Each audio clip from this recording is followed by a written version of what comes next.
رب العالمين، والصلاة والسلام على سيد المرسلين وعلى آله وأصحابه أجمعين. أما بعد، فأعوذ بالله من الشيطان الرجيم. بسم الله الرحمن الرحيم. وعلمك ما لم تكن تعلم وكان فضل الله عليك عظيما.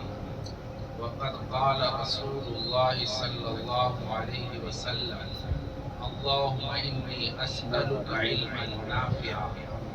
سبحان ربك رب العزة عما يصفون وسلام على المرسلين والحمد لله رب العالمين. اللهم صل على سيدنا محمد وعلى آل سيدنا محمد وبارك وسلم. اللهم صل على سيدنا محمد وعلى آل سيدنا محمد وبارك وسلم. اللهم صل على سيدنا محمد وعلى آل سيدنا محمد وبارك وسلم.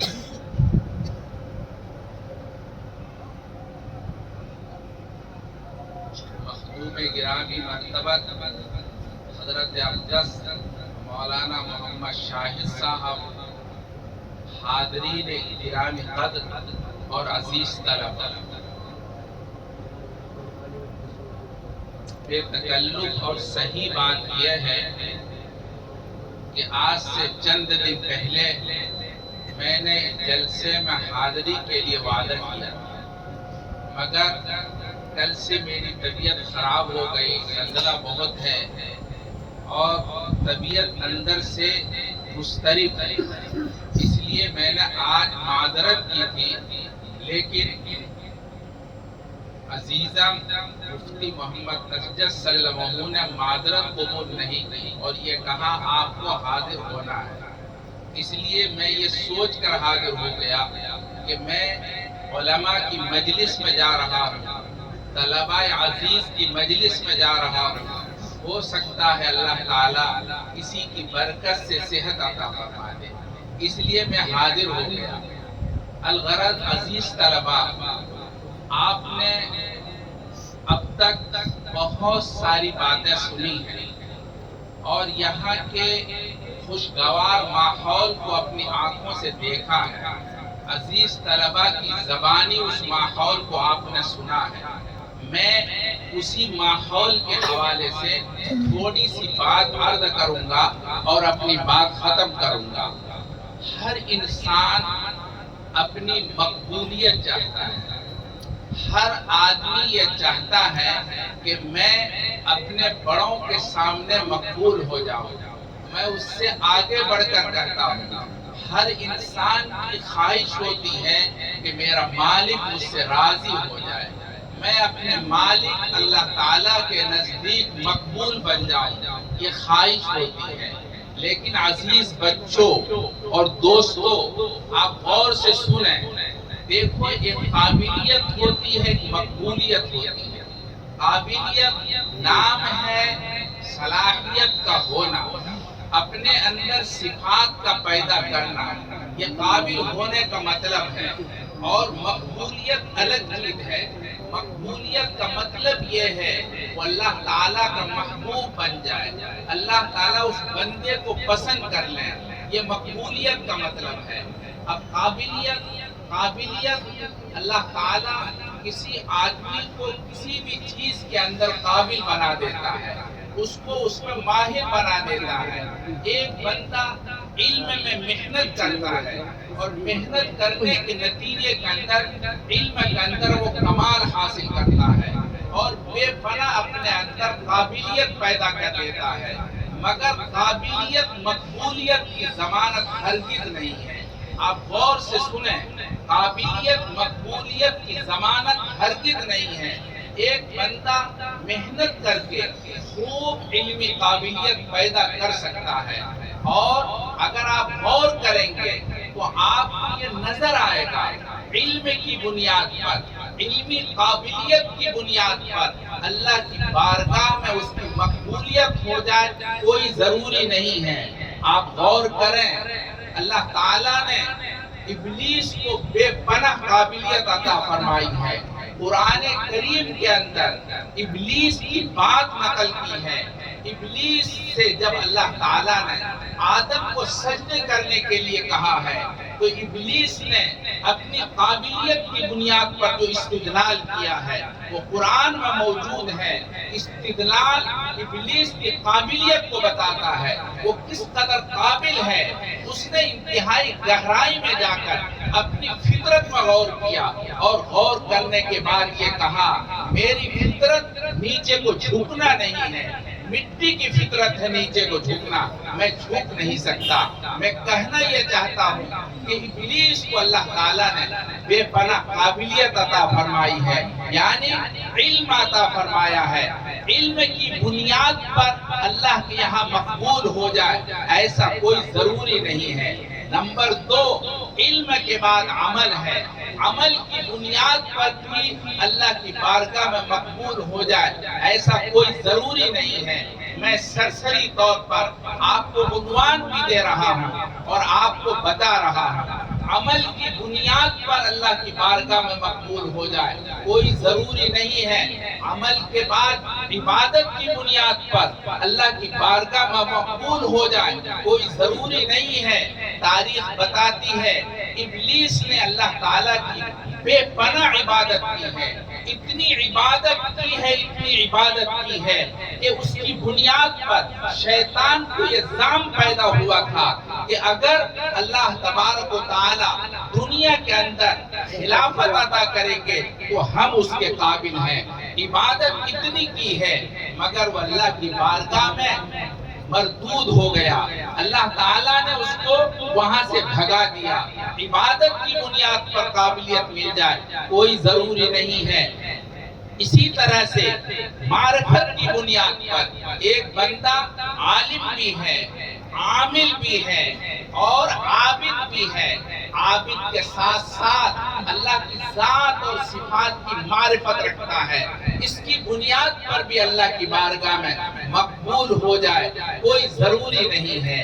اللہ تبارک و تعالی کی ذات کو شیطان خوب جانتا تھا، خوب پہچانتا تھا، چنانچہ جب شیطان کو اللہ تعالیٰ نے جنت سے نکال باہر کیا تو اس وقت شیطان جانتا تھا اگر اللہ تبارک و تعالیٰ کی مرضی نہ ہوئی ہم اپنے مقصد میں کبھی کامیاب نہیں ہو سکتے۔ اگر ہم مقصد میں کامیاب ہو سکتے ہیں تو اللہ تبارک و تعالیٰ کی مرضی سے، اللہ کی اجازت سے، اس لیے کہ اللہ کی ذات بڑی قدرت کا مالک ہے، اللہ کی ذات بڑی زبردست قدرت کا حامل ہے، اس وجہ سے اللہ کی مرضی کے بغیر کچھ نہیں ہو سکتا۔ اس لیے شیطان نے اللہ تعالیٰ سے اجازت مانگی ہے، اے اللہ آپ ہمیں اجازت دیجئے ہم انسان کو جس کی بنیاد پر ہمیں جنت سے نکالا گیا ہے ہم اس کو بہکائیں گے۔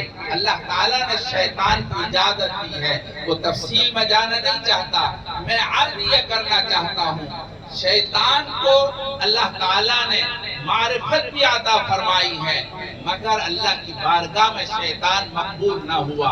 حضرت اقدس مجدد ملت حضرت تھانوی رحمت اللہ علیہ نے لکھا ہے 4 عین اگر کسی میں جمع ہو جائے اس کی مقبولیت کی کوئی گارنٹی نہیں ہے۔ وہ بندہ عالم ہو، عامل ہو، عابد ہو، عارف ہو، اس کی مقبولیت کی کوئی گارنٹی نہیں ہے۔ مقبولیت اللہ تبارک و تعالیٰ کے یہاں نصیب ہوتی ہے۔ میرے عزیز بچوں آپ غور سے سنیں، مقبولیت نصیب ہوتی ہے 5ویں عین کی بنیاد پر اگر اس بندے کے اندر عشق پیدا ہو جائے، اگر اس کے اندر عشق کی صلاحیت پیدا ہو جائے اور اس بندے میں عشق آ جائے اللہ تبارک تعالیٰ کے نزدیک وہ بندہ مقبول ہو جائے گا۔ اللہ تبارک تعالیٰ کا عشق پیدا ہو جائے اور صرف اللہ تبارک تعالیٰ کا نہیں، جس چیز سے عشق پیدا ہو جائے گا، جس چیز سے اس کو ایسا لگاؤ ہو جائے گا۔ حضرت پیران پیر سیدنا عبد القادر جیلانی رحمت اللہ علیہ نے عشق کی تعریف کی ہے، العشق نار یحرق ما سوى المحبوب، عشق ایک ایسی آگ ہے جب وہ سینے میں جلتی ہے ساری چیزوں کو جلا کر خاک کر دیتی ہے، بس اس کے سینے کے اندر بس ایک چیز باقی رہتی ہے، وہ رہتی ہے اس کا محبوب۔ اگر کسی کو علم سے عشق پیدا ہو گیا تو اس کے سینے کے اندر عشق رہے گا، یعنی علم رہے گا، علم کے علاوہ کوئی چیز باقی نہیں رہتی، بس اس کی بنیاد پر اس کے اندر وہ لگا رہتا ہے، اس کے اندر محنت کرتا رہتا ہے، جستجو کرتا رہتا ہے۔ میرے بھائیوں، اصل عشق پیدا کرنے کی ضرورت ہے۔ اگر ہمارے اندر علم کا عشق پیدا ہو جائے اس کو کسی کی نگرانی کی ضرورت نہیں ہے، اساتذہ کرام کی نگرانی کی ضرورت نہیں ہے، اور کسی ذمہ دار کی نگرانی کی ضرورت نہیں ہے، بلکہ اس کا عشق اس کو محنت پر آمادہ کرے گا، عشق اس کو جاگنے نہیں دے گا، وہ اندر ایسی بے چینی پیدا کرتا ہے، آدمی سو نہیں پاتا، وہ اٹھ کر تڑپتا ہے۔ حضرت اقدس مولانا علامہ انور شاہ کشمیری رحمت اللہ علیہ اخیر کے اندر بے پناہ بیمار ہیں، ڈاکٹروں نے سختی کے ساتھ کتاب دیکھنے سے منع کر رکھا ہے۔ ایک دن ایسا ہوا، رات کے وقت میں، تہجد کے وقت میں یہ شور ہو گیا، حضرت کا وصال ہو گیا۔ ان کے خدام حضرت مولانا شبیر احمد عثمانی اور ان کے اور دیگر شاگرد دوڑتے ہوئے گئے، جب اندر جا کے دیکھا ایک چھوٹی سی موم بتی جل رہی ہے اور حضرت اسی کے اندر کتاب کو چھپ کر کے کتاب دیکھ رہے ہیں۔ حضرت جا کے دیکھا، پہلے تو خوش ہوئے کہ حضرت زندہ ہے، لیکن جا کے کہا حضرت اس وقت آپ کو ایسی کیا ضرورت پیش آ گئی، ایسا کون سا مسئلہ سامنے آ گیا جس کے لیے آپ اتنی محنت کر رہے ہیں، ہم شاگرد کس دن کے لیے ہیں؟ تو حضرت اقدس علامہ انور شاہ کشمیری رحمت اللہ علیہ نے فرمایا، ارے بھائی میں کیا کروں، یہ عشق اندر، علم کا عشق مجھے سونے نہیں دیتا، یہ عشق مجھے اپنے اندر بیتاب رکھتا ہے اور مجھے چین لینا نہیں دیتا۔ جب آدمی کے اندر عشق پیدا ہوتا ہے تو پھر وہ آدمی بے چین ہو کر اس کے لیے جستجو کرتا ہے۔ علم نافع، یہی علم نافع ہے۔ علم نافع کے بارے میں حضرت مفتی شفیع صاحب رحمت اللہ علیہ نے لکھا، انہوں نے کہا میں نے ایک بھرے مجمع سے پوچھا بتاؤ علم نافع کیا ہے، سب خاموش ہو گئے۔ پھر حضرت نے جواب دیا، علم نافع یہ ہے، علم آنے کے بعد آدمی اندر سے عمل کے لیے بے چین ہو جائے، وہ تڑپنے لگے، اس کے بغیر اس کو چین نہیں ملتا۔ میں عرض یہ کر رہا تھا، اگر علم سے عشق پیدا ہو جائے اللہ کی بارگاہ میں آپ کو مقبولیت نصیب ہو جائے گی، اور آپ کو محنت کرنے کا حوصلہ ملے گا، جذبہ ملے گا، تعلق ملے، آپ کو اس کی صورتیں نصیب ہوں گی۔ کسی چیز کی ضرورت نہیں ہے، عشق پیدا کرنے کی ضرورت ہے۔ میں آپ کو بتاؤں، بقی الدین ابن مخلد رحمت اللہ علیہ، یہ اندلس کے رہنے والے بہت عظیم محدث ہیں۔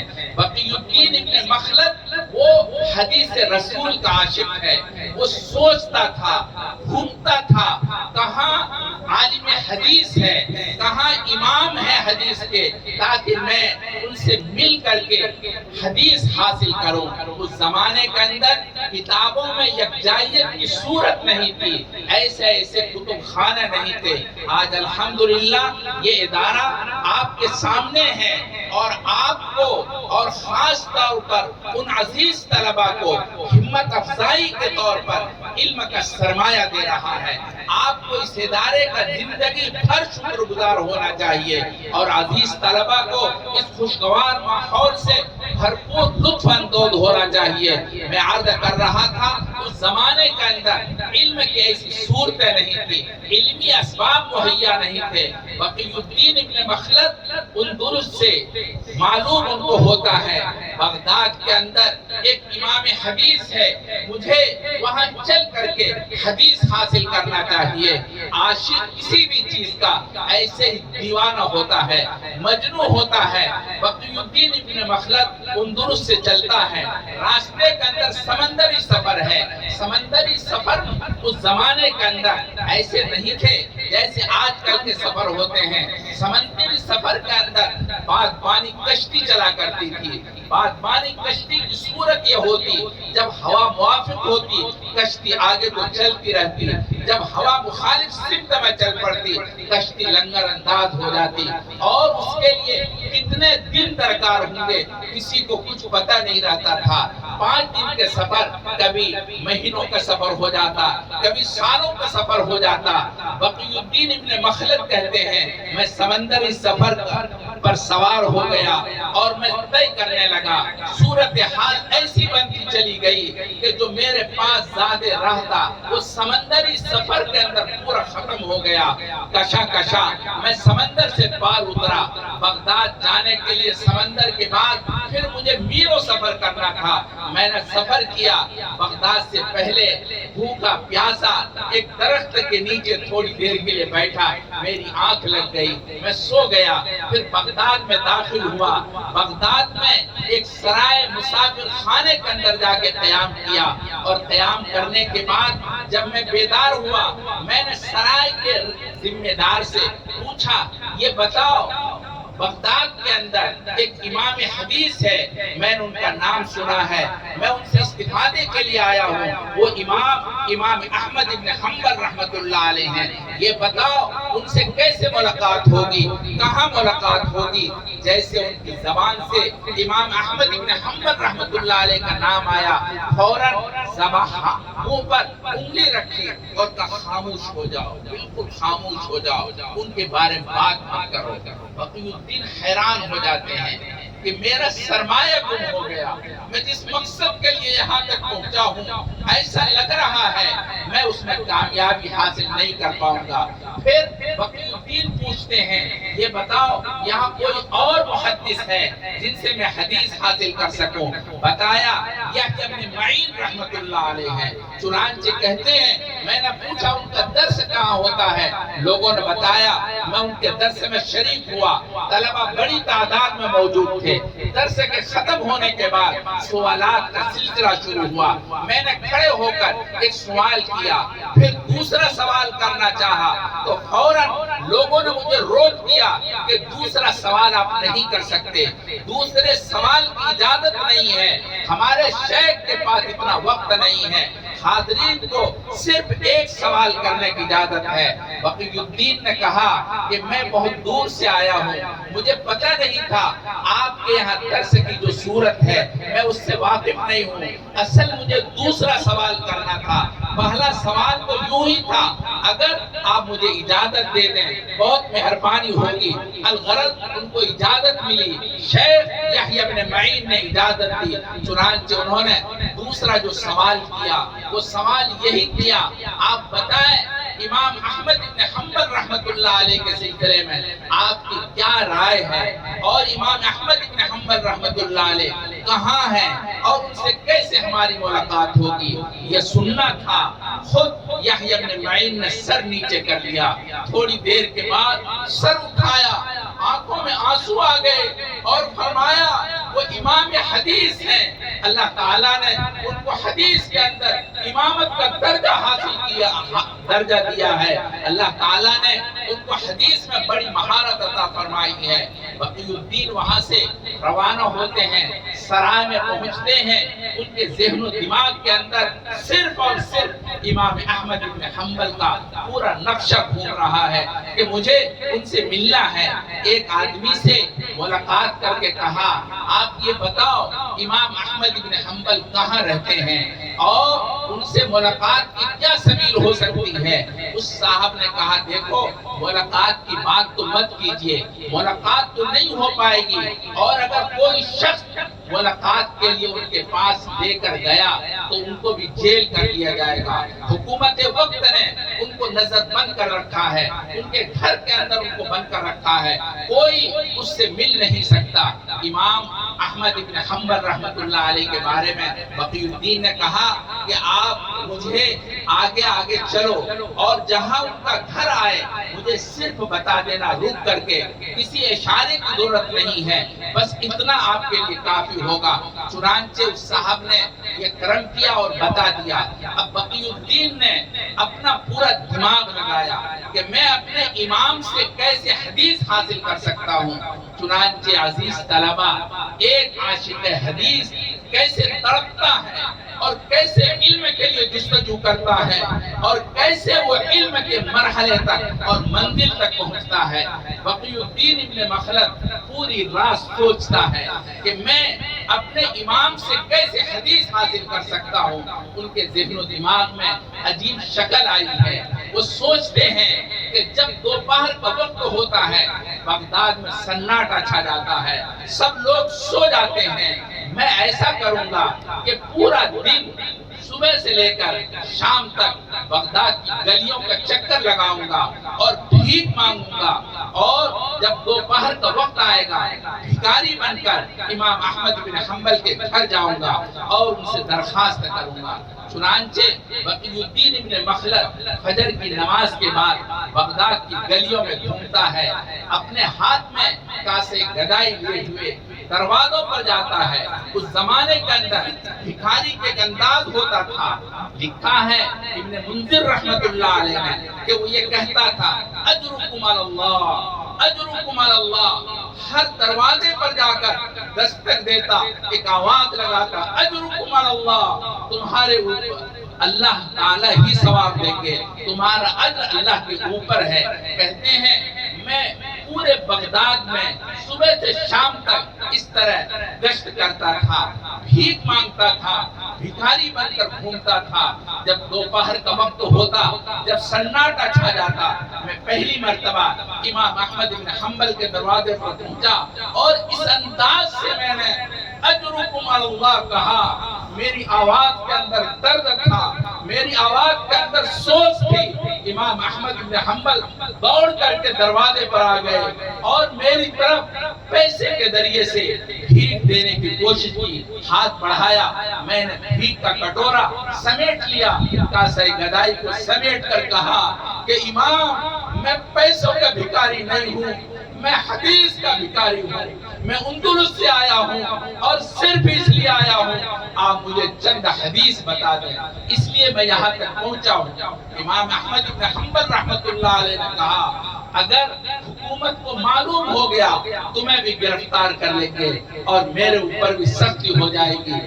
بقی الدین کہتے ہیں میں نے کہا اگر آپ یہ دیکھیں کوئی آپ کو یا مجھے دیکھ رہا ہے، آپ میرے کٹورے کے اندر گھی کی شکل کے اندر کچھ ڈال دیں، اور اگر آپ یہ دیکھیں مجھے کوئی نہیں دیکھ رہا ہے آپ مجھے 2-3 حدیث سنا دیں، میں اندلس سے صرف اس لیے آیا ہوں اور بغیر آپ سے پڑھے ہوئے مجھے چین نہیں ملتا۔ ایسا عاشق حدیث اگر علم کا عاشق ایسا بن جائے تو میں سمجھتا ہوں وہ رات نہیں دن نہیں ہر وقت علم کی تلاش کے اندر جستجو میں لگا رہے گا اور علم کے لیے وہ کوشاں رہے گا۔ اللہ تبارک و تعالی ہمارے طلبہ عزیز کو ایسا علم کے عشق پیدا فرما دے، اور میں یہ سمجھتا ہوں جن بچوں نے ایسی لگ کر محنت کی ہے اللہ تعالیٰ نے کامیابی عطا فرمائی ہے۔ اگر اس کے اندر مزید عشق پیدا ہو جائے میں سمجھتا ہوں پھر وہ منزل مقصود تک اور اعلیٰ درجے تک وہ پہنچ سکتا ہے۔ میں عرض کر رہا تھا بقی الدین ابن مخلد نے اپنے کٹورے کو سمیٹ کر کے امام حدیث سے یہ بات کہی، امام احمد بن حنبل نے ان کی درخواست منظور فرمائی۔ بقی الدین ابن مخلد 1 سال تک بغداد کی گلیوں کا چکر لگاتا ہے اور حدیث حاصل کرنے کے لیے اتنی محنتیں کرتا ہے، روزانہ بغداد کی گلیوں میں گھوم گھوم کر بھیک مانگتا ہے اور صرف اس لیے تاکہ حدیث حاصل ہو جائے۔ انہی کے دور کے اندر اخیر کے اندر اس بادشاہ کا انتقال ہو گیا جس نے امام احمد ابن حنبل کو گرفتار کر رکھا تھا۔ دوسرا جو اس کا نائب بنا، اس کو امام سے عشق تھا، محبت تھی، انہوں نے خلافت پر آنے کے فوراً بعد ان کو رہا کر دیا اور ان کے لیے سب سے بڑا کام یہ کیا، ان کا درس حدیث جاری کر دیا۔ بقی الدین کہتے ہیں کہ درس حدیث کا اعلان ہو گیا بغداد کے اندر۔ جس دن یہ اعلان ہوا ہے ایسا سما تھا، لوگ خوشیوں میں ایسے جھوم رہے تھے جیسے عید کے اندر لوگ جھوما کرتے ہیں، خوشیوں کے اندر رقص کر رہے تھے۔ فرماتے ہیں ان کے درس کا اعلان ہوا، لوگ وقت پر درس میں حاضر ہوئے۔ میں دیر سے پہنچا تو کہتے ہیں جامع مسجد کھچا کھچ بھرا ہوا تھا، مجھے سب سے بعد میں جگہ ملی، میں پیچھے تھا۔ امام احمد بن حنبل جب اپنی مسند پر آ کر بیٹھے تو امام کی نظر میرے اوپر پڑ گئی۔ امام نے پکار کر کے کہا، ارے اس شخص کو بقی الدین کو آنے دو، یہ حدیث کا عاشق ہے، حدیث کا عاشق ہے، ان کو یہاں آنے دو۔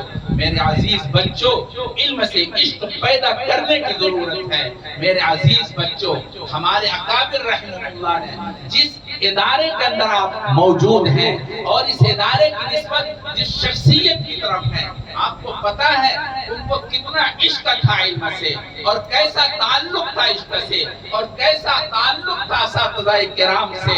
اساتذہ کرام سے ان کو ایسا عشق ہے، ایسی محبت ہے، ایسا لگاؤ ہے کہ اپنے استاد گرامی کے لیے انہوں نے جیل کی صحبتیں برداشت کی ہیں، اور جیل کے اندر سردی کے زمانے کے اندر اور مالٹا کے جیل کے اندر سخت سردی ہوتی تھی کالے پانی کے اندر۔ اس سردی کے زمانے میں شیخ الاسلام مولانا حسین احمد مدنی رحمت اللہ علیہ پوری رات اپنے پیٹ سے پانی لگا کے رکھتے تھے تاکہ جب میرے استاد گرامی حضرت شیخ الہند جب جاگ کر کے تہجد کے لیے وضو کرنا چاہیں تو ان کو گرم پانی نہ صحیح مگر کم سے کم پانی کے اندر جو بے خنکی ہے، برودت ہے، وہ ختم ہو جائے اور میرے بدن کے لگانے سے اس کے اندر تھوڑی بہت گرماہٹ آ جائے۔ پوری رات اپنے استاد کے لیے جاگتے ہیں اور جاگ کر کے پانی کو تھوڑا بہت گرم کرتے ہیں پیٹ سے لگا کر تاکہ استاد جب اٹھیں تو ان کو یہ پانی مل جائے۔ اس طرح سے اپنے استاد کے لیے جیل کے اندر یہ فراہم کرتے ہیں، جس کے نتیجے کے اندر اللہ تبارک و تعالی نے حضرت شیخ الاسلام مولانا حسین احمد مدنی رحمت اللہ علیہ کو اپنے استاد کے عشق کی بنیاد پر، اپنے استاد سے بے پناہ محبت کی بنیاد پر شیخ الاسلام بنا دیا۔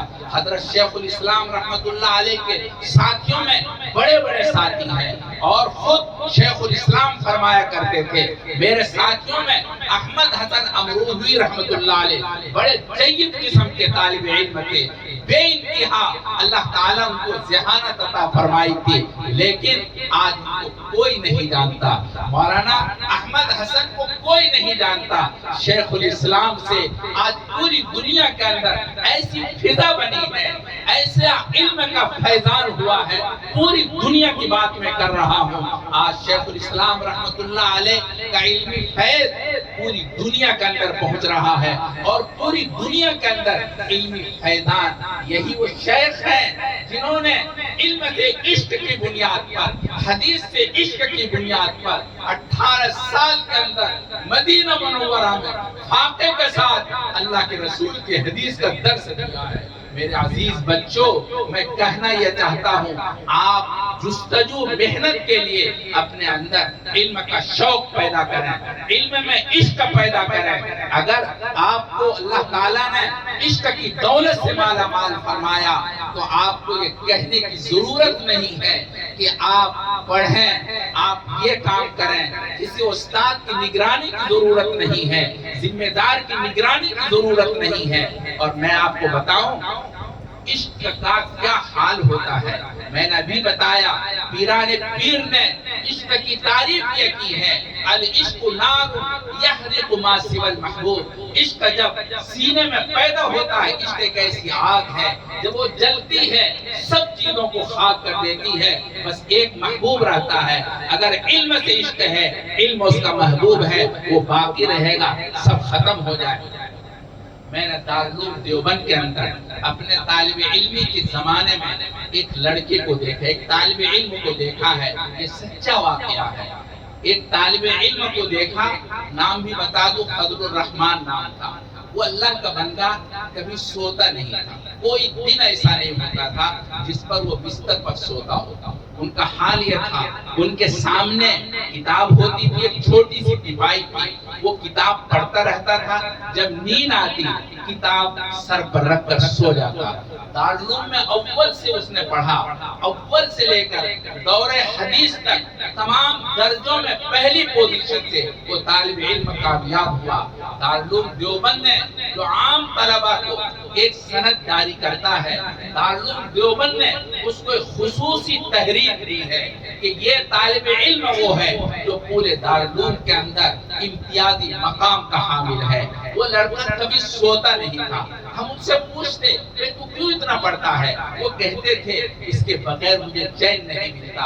الغرض میں کہنا یہ چاہتا ہوں، آپ اپنے اندر علم میں عشق پیدا کیجئے، اللہ تعالیٰ آپ کو اس کے ذریعے سے اعلیٰ مقام تک پہنچائیں گے۔ ماشاءاللہ میں مبارکباد دیتا ہوں جناب گرامی مرتبہ مولانا حبیب اللہ صاحب کو اور ان کے اساتذہ کرام کو۔ انہوں نے یہاں ایک علمی ماحول بنایا ہے، علمی فضا بنائی ہے۔ یہ ان لوگوں کا واقعہ میں صحیح بتاتا ہوں، مولانا حبیب اللہ صاحب کو میں بہت پہلے سے جانتا ہوں۔ ان کے اندر ایک لگن ہوتی ہے، ایک اس کے اندر جذبہ ہے شروع سے۔ پہلے دارالعلوم دیوبند میں جب یہ طالب علم تھے تو ان کے اندر ایک جذبہ پیدا ہوا، ان کے اندر لگن کی بات بتا رہا ہوں۔ جذبہ یہ پیدا ہوا کہ طلبہ کو نماز با جماعت کا پابند ہونا چاہیے۔ انہوں نے اپنی ایک ٹیم بنائی اور اس ٹیم کے ذریعے سے طلبہ کے اندر حرکتیں پیدا کی۔ اس لیے اگر میں یہ کہوں یہ اس ادارے کی روح رواں ہے، چلتی پھرتی روح، تو بیجا نہیں ہوگا۔ انہوں نے اتنی کوشش کی ہے طلبہ کے اندر، دارالعلوم کے اندر نماز کا ماحول بن جائے اور طلبہ کے اندر صلاح پیدا ہو جائے، یہ ان کا مزاج تھا۔ جب انہوں نے عربی جماعت کو پڑھانا شروع کیا، میں نے اس وقت بھی ان کے طلبہ کی امتحان لیا۔ ایک ان کے اندر لگن ہے، ایک ذوق ہے، ایک شوق ہے، اس میں یہ رات کو نہیں دیکھتے۔ گرامی مرتبہ حضرت اقدس مولانا سید ارشد مدنی دامت برکاتہ العالیہ نے مجھے بتایا تھا، یہ بندہ مولانا حبیب اللہ کے بارے میں عجیب بات ہے، ان کے ذہن کے اندر ایک لگن ہوتی ہے، بس اس میں لگ جاتا ہے، یہ سوتا نہیں ہے۔ عجیب و غریب اللہ تعالیٰ نے یہ خصوصیت سب کو عطا نہیں فرمائی، کسی کو عطا فرماتے ہیں۔ ابھی حضرت مولانا ارشد صاحب کو جب یہ بتایا گیا کہ وہاں سے مولانا حبیب اللہ صاحب کے مدرسے سے ماشاءاللہ اتنے طلبہ داخل ہو گئے، انہوں نے خوشی کا اظہار کیا اور کہا انہوں نے مجھے نہیں بتایا۔ الغرض ان کو کام سے مطلب ہے، اس سے قطع نظر کہ کس کو بتایا جائے نہ بتایا جائے۔ الحمدللہ میں ان کو مبارکباد دیتا ہوں، انہوں نے یہاں پر ایک علمی فضا بنائی اور ایک علمی ماحول بنایا، ایسا خوشگوار ماحول کہ جس کے اندر طالب علم اپنی آزادی کے ساتھ اپنی علمی ترقی کر سکتا ہے۔ عزیز طلبہ آپ کوشش کریں اور جدوجہد کریں کہ یہاں سے آپ خوب فائدہ اٹھائیں۔ اللہ تعالیٰ آپ سب کو، ہم سب کو اس ادارے سے بھرپور استفادے کی توفیق بخشے اور ہمیں یہاں سے کامیاب طالب علم بننے کے لیے توفیق بخشے۔ وآخر دعوانا ان الحمدللہ رب العالمین۔